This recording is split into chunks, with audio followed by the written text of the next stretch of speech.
everyone and welcome to another video on the Ordinary Boy Boxing channel. Now today's video is a very special one, and that's because this is the 100 subscriber video special. I just want to say thank you to everyone who's took the time to subscribe to the channel. Also, if anyone who's watched, liked, commented, interacted at all, then thank you. If you haven't already, please do join us and please do subscribe. Because it is a landmark, 100 subscribers, I've decided to do this special 100 subscriber video. Now I did put a poll on my channel of what subject you guys wanted me to do it about. The winner, with 44% of the votes, is the video I'm going to do today, which is the best and the worst boxing YouTube channels ranked. So that got the most votes, so that's what this video today is going to be about. Before we start, I do just want to apologise about my voice cracking a little bit. I am coming down with quite a bad cold, but obviously we've can't even speak. We've surpassed the 100 subscriber mark, so I needed to get this video done for you guys. Yeah, so let's get into it. This is the best and the worst boxing YouTube channels ranked. I'm going to have 5 for each category, so 5 for the best and 5 for the worst. I'm going to start with so good and bad. So I'm going to start with the bad to begin with. So my top 5 bad YouTube channels. Now, just a disclaimer before I start this as well, I am 100 subscribers now. All of these channels I think on the list have surpassed me in views, in likes, in comments, in interactions. So this is just my opinion, not as a YouTuber, more so as a boxing fan of channels I've watched. There'll be channels on the bad that you like and vice versa on the good that you hate, but this is just my personal opinion. So, in at number 5 on the bad list is a controversial one because it's one of the most popular boxing channels on YouTube. It's IFL TV. Now, my problem with IFL TV has kind of accumulated over the years. So don't get me wrong, IFL TV I still watch quite regularly because they have access to the biggest interviews. They manage to get the longest content out. They'll get the exclusives more than any other kind of boxing interview channel. The reason they're on the bad list, they wouldn't have been a few years ago, but it's kind of twofold. The first fold is kind of, and I don't want to go into this too much on this channel, but their involvement with MTK. If you've seen anything about Daniel Kinahan, you'll know what I mean by that. If you haven't, please just have a look into that. I may do that on a separate video, I'm not too sure. But also, and this has become more apparent during the Conor Benn situation, is that they get the access they get because they ask the questions people want them to ask and don't ask the questions people don't want them to ask. Eddie Hearn was a prime example. I remember after the Conor Benn situation happened, everyone was kind of clamouring for an interview with either Conor Benn or Eddie Hearn at length to see what was going on, or one-on-one. IFL TV got that, and Coogan asked barely any of the questions that needed to be asked, that everyone was asking. Now there could be 2 reasons for that. The first reason is that he's incompetent as an interviewee. I don't think that's the case, he's been doing it long enough. Or the second reason is it's been approved before that he won't ask a myriad of questions, which again does happen in journalism, but be upfront about it at least. You know, IFL TV make their name off raw, uncut and all this stuff, but you know, you're doing these interviews, if you can't ask questions, be honest at the beginning and say, I've been told not to ask it, or I can't ask this. Because it was so blindly obvious that he just absolutely asked all the questions that Eddie Hearn wanted him to ask and focus on. Also, their titles and thumbnails sometimes are a bit cringy. It'll be like, raw, uncensored, uncut, kick-off between blah, blah, blah, blah, and then the video is It's nothing like what the title suggests it is. So yeah, IFL TV in at number 5 on the bad list. Coming in at number 4 on the bad list is ES News. God bless him. He's been going around for years. Is it Ellie Seckbach? I think it is. I've got no problem with Ellie Seckbach personally. I've never met him, but he seems fine. He seems like a nice guy on his channel. I just find his stuff a bit irritating. I think I find his voice a little bit irritating. Ellie Seckbach reporting. He posts a lot, and I'd say 80% of it is just not worth putting on there. He does get interviews with people, but then, you know, often, not always the case, but often I'll go onto his YouTube and it'll be an interview with an ex-trainer of an ex-boxer's brother. It's like, I don't care, why am I watching this? Like I said, he seems like a nice enough bloke, but the content on there for me, I think could be cut down by 80%. I get why he's doing it. He's trying to keep consistency, and that's hard to do on YouTube, especially when boxing goes through a bit of a dry spell. But yeah, he does make my bad list at number 4. And at number 3 is Dante's Boxing Nation, another channel that's been going on for years. I think the videos are poor, to be honest. I had a little look through his channel today in preparation for this video, just to remind myself, so I don't seek his stuff out anymore. But yeah, poor videos, a lot of them clickbait. It will say, you know, there'll be a video saying, OMG, can't believe what, this is made up, this is an example, OMG, can't believe what Tyson Fury said, and there'll be a picture of Tyson Fury with a microphone, then you click on it and it's just that picture with some guy speaking over it. I hate videos like that, because you're getting views from people clicking on something because they think Tyson Fury's speaking in the video. They don't expect just that picture to be there while you speak a load of shit over it. And that's a lot of the content. Yeah, and he's got a lot of views and a lot of subscribers, but I think the views are built off a lot of those clickbaity videos. Just feels like there's not much effort put into the videos. Again, the same with ES News. They're consistent videos, but there's so many of them that they're just not great quality, I don't think. On a number 2 on the bad list is Fight Hype. Now, I haven't watched Fight Hype in years actually, but they were so bad when I used to watch them that they're still making number 2 all these years later. I remember specifically what they do. So Floyd Mayweather comes to mind the most.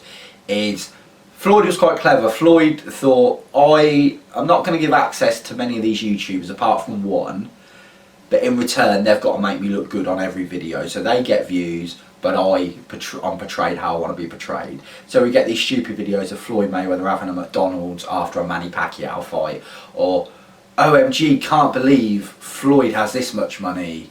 Wow, Floyd buys another Bugatti, and it's like, who cares? I couldn't give a shit. And they seem to do this with boxers. They'll latch onto one and almost have this verbal agreement that we're going to portray you well, but you've got to give us access a lot because you'll get us loads of views, and it's kind of, they help each other. Fine, but I don't enjoy that content. I don't care if Floyd Mayweather's buying a burger after a fight. I really don't. But other people do. It got like 6 million views or whatever it got, but it just ain't for me. And in at number 1 on the YouTube boxing bad list for me is That Boxing Voice. I hate the guy who does it, to be honest with you. I always have. You know, the challenge going on years. I feel like his opinions, I rarely ever agree with his opinions on things, which is fine. Everyone has different opinions, but he's very biased towards certain fighters. In his eyes, certain fighters can do no wrong, and other fighters can never do any right. It sways his judging of fights, it sways his opinions on fighters, on upcoming fights. So I just can't, I find him unbearable to watch. The way he speaks to people, sometimes I see him interview people, I don't think it's very respectful. he's been going years, and they obviously have a fan base mainly in America. Maybe because I'm not American, I don't get it as much, but yeah, he does make number one for me on the Boxing Voice. I find him really unlikable. I rarely ever agree with his opinions, and yeah, his content just does nothing for me. Really doesn't. So that's the bad list done. So just to recap, at number 5 we had IFL TV. In at number 4 was ES News, Ellie Setback reporting. Number 3 was Dante's Boxing Nation. Number 2 was Fight Hype, and number 1 was The Boxing Voice. So that's a negative done with. My voice is still going, thankfully, just about. So we'll go on to the good. My favourite boxing channels. Now, before I start these, I do want to give some honourable mentions. So these are channels that haven't made the top 5. Thunderdome Boxing is a guy in America. I used to watch his stuff a lot during the Mayweather-Pacquiao era of both fighters, when Mayweather was fighting and Pacquiao was fighting. I agreed with a lot of what he said, and he had opinions that I thought were right, but not many people agreed with. He's not made the list. He did make the list, but in preparation for this, I've watched some stuff, and he's not the same guy I used to watch. I saw a video the other day, and he's just screaming at people and calling them, swearing at them, at viewers, and so yeah, that's not my kind of thing. So he's not making the list. So he's on here because of the stuff I used to watch years and years ago, but he's not making the top 5 because I didn't like any of the stuff I saw recently. Boxing King Media is another honourable mention. Do a lot of interviews. Really like their stuff. They get some good interviews, but they also interview people that are a bit outside the box of boxing. The guy who does the interviews, I don't know his name unfortunately, but he's really good as well. He didn't make the list just because there's a lot of these interview style boxing channels out there, and he's only one that I've caught on to fairly recently, so he couldn't make my top 5. Voice from the Corner is another honourable mention, with Longneck and Pete. This is my dad. One of my dad's favourite boxing YouTube channels. So they're getting an honourable mention for me because he really likes them. I have watched in preparation a little bit, a few of those videos. Seem really good. Seem like nice lads on that channel. So a shout out to Voice from the Corner from Ordinary Boy Boxing. I will from now on start to watch your stuff a bit more regularly. But yeah, my dad's a big fan, so I thought I'd give you an honourable mention there. And then finally, Boxing Gossip. Really liked Boxing Gossip's channel. Just a bloke in front of a camera speaking about boxing. Built up a really good fan base, but for one reason or another, I don't know why, he stopped making YouTube videos all of a sudden 2 or 3 years ago, which was a shame. Obviously stuff goes on in life, but yeah, he can't make the top 5 because he's not active. If he was still active, I'm sure he would be there. But yeah, it's an honourable mention to him. Really enjoyed the content he put out from Boxing Gossip. So, the top 5 good YouTube channels. So, in at number 5 is Broken Nose Boxing. I don't know how old this is. It seems newish. They do something called 60-second predictions, which I think is a great idea, and if they didn't do it, I'd steal it. But I'm not going to, obviously. But yeah, really helpful. You know, there's certain fights you're like, I wonder who's going to win that, and you don't want to watch a video like my quick picks that'll be like 10 minutes. 60 seconds gets absolutely straight to the point. Viewed some of their other videos, also really good. So they just make my good list. But yeah, I'm going to continue watching them. So Broken Nose Boxing is at number 5. Number 4 is ID Boxing. It was a toss-up between these and Boxing Social. There's so many of these channels, Gloves Are Off, and so many of them, but ID Boxing are the one I'm picking because obviously we spoke about IFL TV earlier on in the video. I think IFL TV, when they were on their downfall during the Conor Benn situation especially, is when ID Boxing rose. They're quite a relatively new channel, and I think they'll do great things in the future. During the whole situation, they were asking the questions that needed to be asked when they were able to get interviews. During the confusion of, I think it was a Thursday, when we were all waiting for that press conference to see what was going on with Conor Benn, they actually live streamed on YouTube during the whole process. Brilliant idea, really good content. I watched it, I think loads of people watched it. It kept us informed.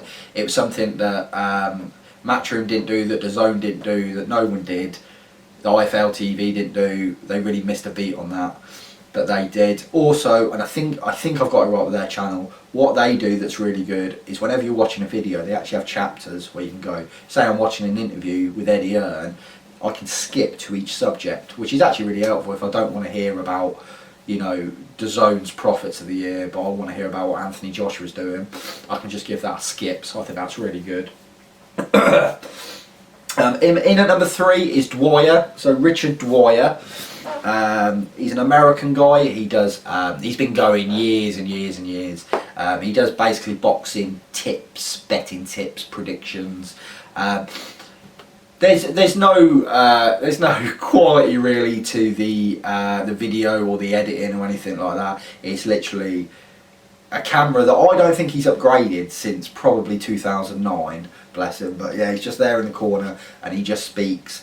But he's so knowledgeable about boxing. I don't always agree with his predictions, and nor are they always right. Sometimes I watch a video and I'm like, Dwyer, what are you on about? But the way he speaks about fighters and fights coming up, you can tell he's got a vast knowledge, even if his predictions don't turn out to be always true. His knowledge is so good. You can tell from the things he knows. I wish I knew half of that about boxers and boxing. So Dwyer makes up number 3. I've always been a fan of Dwyer, so yeah, he makes it in at number 3. So the final 2, in at number 2 is TIFL TV. So Tyan Booth used to be a boxer. He had a fight you may have seen him in. He fought Chris Eubank Jr. earlier on in his career. He's now retired, I think. He's not going to be to everyone's taste, Tyan, but I think he's hilarious. He's a bit like boxing's version of Carl Pilkington. He says some stuff, right, that crosses a line. So, and I'm not going to dispute that. I've watched his live streams. He sits there with his bottle of Echo Falls and a fag or other stuff he may be smoking. We'll just say it's a cigarette. And he cracks me up. Some of the stuff he says about boxers and people is really bad, but maybe it's the humour I like. It's close to the bone, but it does make me laugh. He also used to be a boxer, so I kind of respect that a little bit more. He knows these people. He's had run-ins with Anthony Joshua, with Kugan Cassius from IFL TV, with Sonny Edwards, with loads of these people. So the stories he tells and the things he comes out with is really, really funny. So yeah, he makes number 2. And finally, number 1. So my favourite boxing YouTube channel, it goes to the Boxing Asylum. Also called the Nut House Podcast. I've been listening to these guys for years and years and years. Yeah, just a really fun podcast. But also it's a YouTube podcast, really. I think they do it every Sunday, if I'm correct, and they'll also do after fights on Saturdays as well. I think they do something called the Bellew of the Week, where they have a compilation of all the stupid things that different boxing promoters have said, and the winner becomes the Bellew of the Week, because Tony Bellew is notorious for saying stupid things. Yeah, not a lot to say on these. They're just brilliant. They always have a wide range of people. It kind of mixes up sometimes. They all have really different opinions, but all quite knowledgeable about boxing. It's also quite a funny podcast. They've also had really good interviews. I remember they had Eddie Hearn on years and years ago, and they really tore into him, and it was quite entertaining to watch, actually. So yeah, the Boxing Asylum gets my number 1 spot. So just to recap on my top 5 good boxing YouTube channels. In at number 5, Broken Nose Boxing. In at number 4, ID Boxing. In at number 3, Richard Dwyer. Number 2, TIFL TV. And number 1, the Boxing Asylum. So those are my 5 good and 5 bad YouTube boxing channels. Do let me know in the comments below where you've disagreed or where you've agreed with me, or are there any boxing channels that I should check out that I haven't mentioned? Obviously there's more that I watch than that, but those are the ones that kind of fitted the good and the bad category for me. But yeah, let me know in the comments below what you think. Are any YouTube channels you hate or any YouTube channels you recommend to me? Again, I want to thank everyone for subscribing. Thank you for getting me to this 100 subscriber mark. Obviously I'm delighted with it. In a week that I've been quite ill, it's put a smile on my face, so thank you. If you haven't subscribed, please do. Please come and join us on the channel. The next landmark for me would probably be 250 subscribers. So if/when I get to that point, there'll be another special video put out. But as always, thank you again for watching, and I'll see you in the next video.